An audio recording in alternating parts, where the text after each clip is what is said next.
啊，那卫生间呢？公用的。在对面，对。那洗澡在哪里洗啊？洗澡在这边，工作人员协助一起洗的。那他晚上起夜，他按铃啊？我们最少的是1个小时巡视一遍。哦，他这个卫生间没有门的啊？这个门是我们拆掉的，他还没有结束他就自己起来了。我们这样子方便观察。护工阿姨看着还蛮年轻的，他们几个人伺候几个人啊？大概是1:4。对过各位美女，看着视频，来海当我收徒弟啊！就是减去优惠的话，算下来是7700。7700，吃喝拉撒都。吃喝拉撒全包。我们基础押金是5万。我回去跟家里人商量商量啊，这个毕竟是人生大事，大事的最后一步的大事啊，不到最后一步啊，倒数第2步。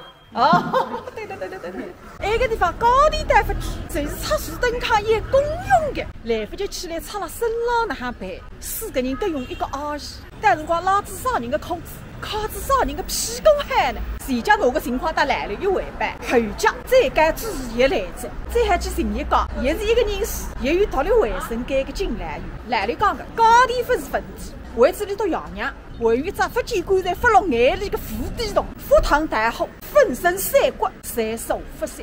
第3个养来源蛋子，哎呦，打满个假水缸，安全通的，里向不至少个鸭子馆。这里原来是友谊宾馆是吧？对。我怎么会想到这里的呢？因为我的中学语文老师，他太太也是住在这里，姓朱。朱家地。你怎么知道？我们关系很好的呀。真的啊？真的。那朱老师在哪里？朱老师在3楼，这是我们的一个单人间。我们整个房间呢，主要注重一个安全性和舒适性。这里是独立卫生间是吧？对，这个蛮好的。这个是智能马桶，它可以放在墙上，平时可以靠起来，洗澡的时候放下去。10590一个月。2023年入住的话呢，它可以打8折。哦，还能打8折啊？打8折，8000多。那么餐费呢是60块钱一天，早中晚3餐，再加下午茶。护理费用具体的要看老人身体情况。我现在能不能给你看一下我公公的录像？可以啊，你可以初步评估一下。好的。他现在就是大小便不知道，走路不能自己走，吃饭要喂。基本上像这种就是3级护理，333一天，2万块钱。那押金多少？4万。我觉得这个地方蛮好的啊，谢谢。那我们现在去看一下我的老师，能不能去看一下？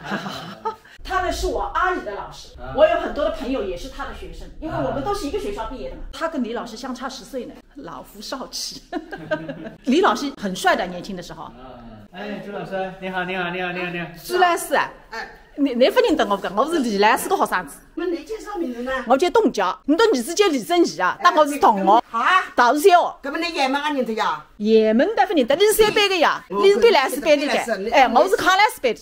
我是1班，那么我一直想去看李莱斯，你都住了昌岗呀啦。到新疆，东湾建设新村，再搬到富源，还是个建设新村。我到张江那个班里。要是那班住。对个，哎，我想问汾阳现在啥情况？汾阳里有的跟那些弄的，长得苏州小的一点。哎，就是我就是，你关注我抖音还怎么做？那老汤已经有这么关。哎呀！我上次特别去这个李莱斯呢，因为我有点做自媒体啊。就是人家在讲我口才辣上蛮嗨的，讲我这个文学水平蛮嗨的。我寻讲搿个作文，李莱斯已经当我改的，已经拿我个作文读出来，我说我个印象深得不得了，现在。乃有份莱斯个333通知我啊，我一定要去看一看。现在在。